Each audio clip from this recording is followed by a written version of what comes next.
अस्सलामुअलैकुम वरहमतुल्लाहि वबरकातुहू। मैं हूं आपकी मेज़बान नाजिश खान और आप देख रहे हैं आपका अपना चैनल नूर रिएक्शन ब्लॉग। जैसे कि मैं 2-3 दिन से अपनी वीडियो जो है वो अपलोड नहीं कर पा रही थी, तो देखिए मुझे ना ही कोई डराता है ना ही कोई धमकाता है। बस आजकल मेरी तबीयत अच्छी नहीं है, इसीलिए मैं टाइम से अपने ब्लॉग जो है वो अपलोड नहीं कर पा रही। तो चलिए फिर बात करते हैं हमारी आंटी जी के बारे में। आंटी जी के मैंने 2-3 दिन लगातार ब्लॉग देखी हैं। ब्लॉग देखने के बाद हमारी आंटी जी रफ्ता रफ्ता अपनी पुरानी ज़िंदगी में वापस आ रही हैं। आंटी जो हिजाब और अबाया को पहन रही थी मक्का शरीफ जाने के बाद, उसके आने के बाद अब आंटी जी जो दुनियावी ज़िंदगी का जिक्र करती हैं और बार बार बताती हैं कि दुनियावी ज़िंदगी, तो आंटी जी ऐसा नहीं है कि दुनियावी ज़िंदगी में इंसान अपने आप को अपने रब से इतना दूर कर ले कि फिर उसको अपनी ही पहचान करनी मुश्किल ही हो जाए, जो आपके लिए कोई बहुत बड़ी बात नहीं है आंटी।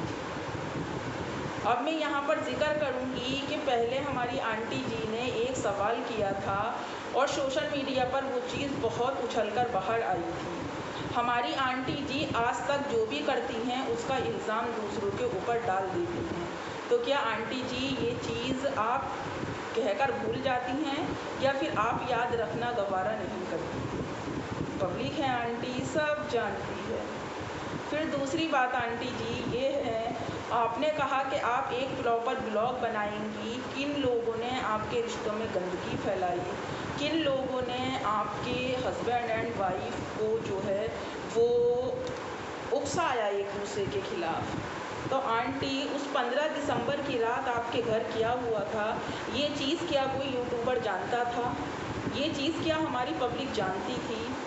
शायद आपको मेरे ये अल्फाज भी वही लगें और मेरी बातें भी वही लगें, पर मेरी बातों को प्लीज़ आप सबसे रिक्वेस्ट है कि थोड़ा गहराई से सोचना ज़रूर। तो आंटी, क्या किसी को कंफर्म था कि आपने 15 दिसंबर की रात 15 चमाट मारकर अपने हस्बैंड को घर से बाहर निकाला था? उस शौहर को घर से बाहर निकाला था जो इतनी बातें करती हो आंटी, जबकि आपको पता है कि अगर अल्लाह के बाद किसी को सजदा होता तो वो अपने शौहर को होता। हालांकि आपके शौहर भी कोई दूध के धुले नहीं है आंटी, पर जो हक बात है वो सच बात है, वो आपके शौहर हैं, ये कंफर्म है। अब दूसरी बात आंटी जी, आपकी ज़िंदगी में गंदगी आज के ज़माने से नहीं है या फिर आज ही ये कोई आपके लिए नई बात नहीं है आंटी। जब कासिम सत्तानी जी के साथ आप रह रही थीं तब आपको इस गंदगी का ख्याल नहीं आया या फिर तब भी पब्लिक ने सोशल मीडिया पर आकर ही आपको बदनाम किया था? बताएं आंटी, जवाब दें। जब आप सारे लोगों के सवाल पढ़ती हैं, उनके जवाब देती हैं, तो आंटी प्लीज़ मेरी बात का भी जवाब दें। और वैसे भी नकाब वाली तो आपकी नज़र में बहुत ज़्यादा बुरी है। क्यों? क्योंकि नकाब वाली आपकी झूठी सच्ची बातों पर आंख बंद करके यकीन नहीं करती है। फिर आप अयूब शेख साहब को अपनी ज़िंदगी में लेकर आती हैं, जैसे कि आपने कहा था कि तुम्हारे साहब। तो आंटी, शौहर भी आपके ही रहेंगे और साहब भी आपके ही रहेंगे और शेख जी भी आपके ही रहेंगे। हमारे तो वो सिर्फ अंकल जी रहेंगे, वो भी आपके रिश्ते से आंटी। अगर आप उनके साथ नहीं होती तो भला हम क्या जानते कि कौन अयूब शेख साहब हैं या अयूब शेख अंकल हैं या फिर शेख साहब हैं? नहीं जानते ना आंटी।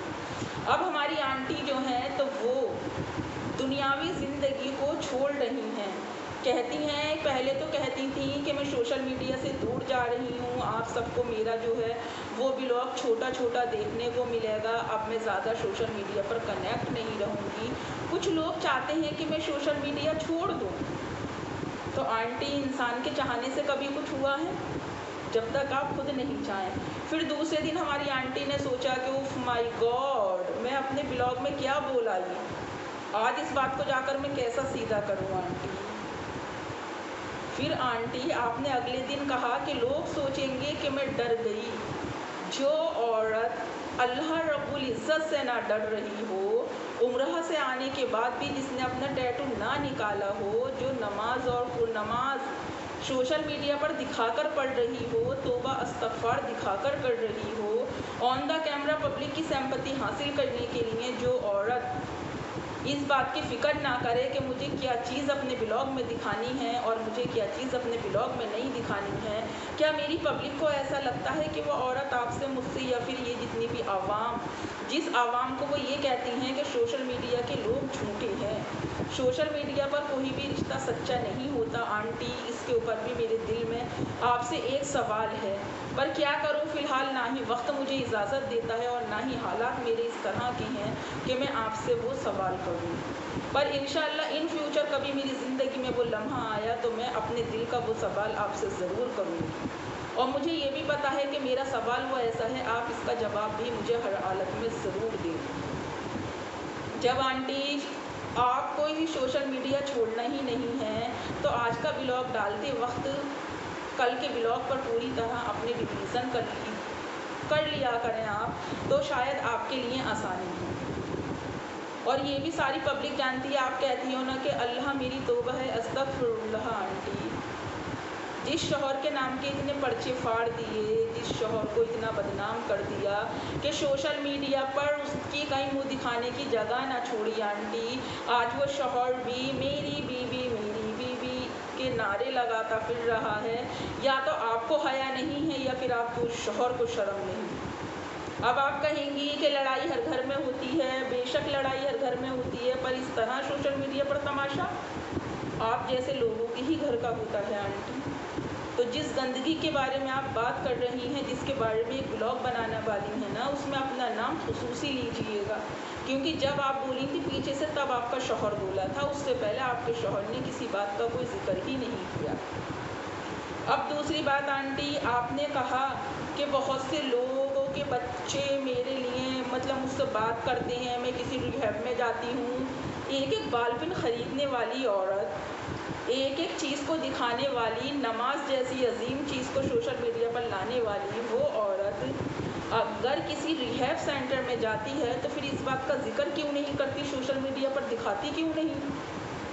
अगर किसी की भी आंटी ग़ीबत आपसे बेहतर कोई नहीं कर सकता है, तो जब आप ये कहती हैं कि मैं सोच समझकर अपनी ज़िंदगी में बात करती हूँ, तो आंटी फिर वो किसका बेटा था, किसकी औलाद थी जिसने आप एक नशे वाला होने के बाद जिसने आपसे बात करी, आपने जिक्र नहीं किया। कहीं आपका निशाना रेहाना खान बॉस की तरफ तो नहीं है आंटी? क्योंकि पहले भी आपने उछाला है उनके बेटे के बारे में। और ये पब्लिक इतना तो समझ ही गई है कि ये सारा मैटर जो कुछ भी था ये 15 लाख रुपयों का मैटर था। देखिए, हस्बैंड ने भी ख़त्म कर दिया और सो कॉल्ड हस्बैंड की वाइफ ने भी ख़त्म कर दिया। मैटर गया फुर और आंटी इस मैटर से गई उड़। देख रहे हैं ना आप आजकल कितनी हमारी आंटी की ज़बान जो है वो बाहर निकल रही है। किस लिए निकल रही है? क्योंकि सही को गलत साबित करना हमारे आंटी के बाएं हाथ का खेल है।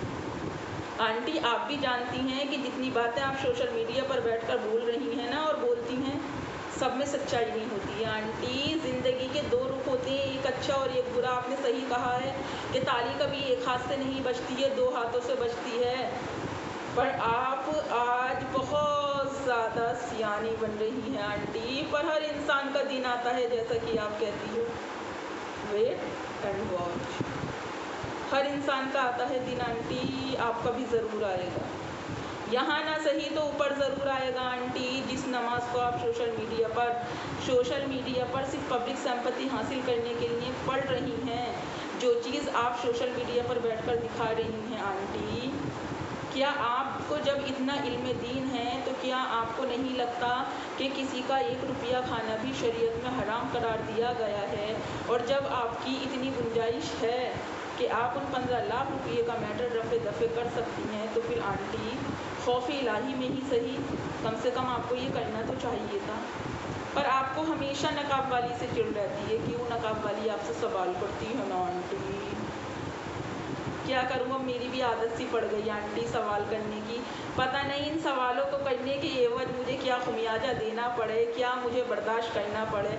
पर मैं सच कहती हूँ आंटी, अच्छा दोस्त वही होता है जो आपको आपकी गलतियों से रूबरू कराए, ना कि आपकी गलतियों के ऊपर आपको ये कहे कि आप बहुत अच्छी हो। नहीं आंटी, गलतियों को बताने वाला ही आज के दौर में हमारा सच्चा, अच्छा और पक्का साथी है। और हाँ आंटी जी, आज का मेरा सवाल, कब तक इरादा है आंटी अंकल जी को अपने घर वापस लाने का? क्योंकि आंटी पब्लिक बेसब्री है, सब जानती है, सब पूछना चाहती है आपसे। प्लीज़ आंटी इसका जवाब ज़रूर दें, या तो फाइनल बात बताएं, कह दें कि वो आपकी ज़िंदगी में आ रही हैं, या फिर कह दें कि वो मेरी ज़िंदगी में नहीं आ रही हैं।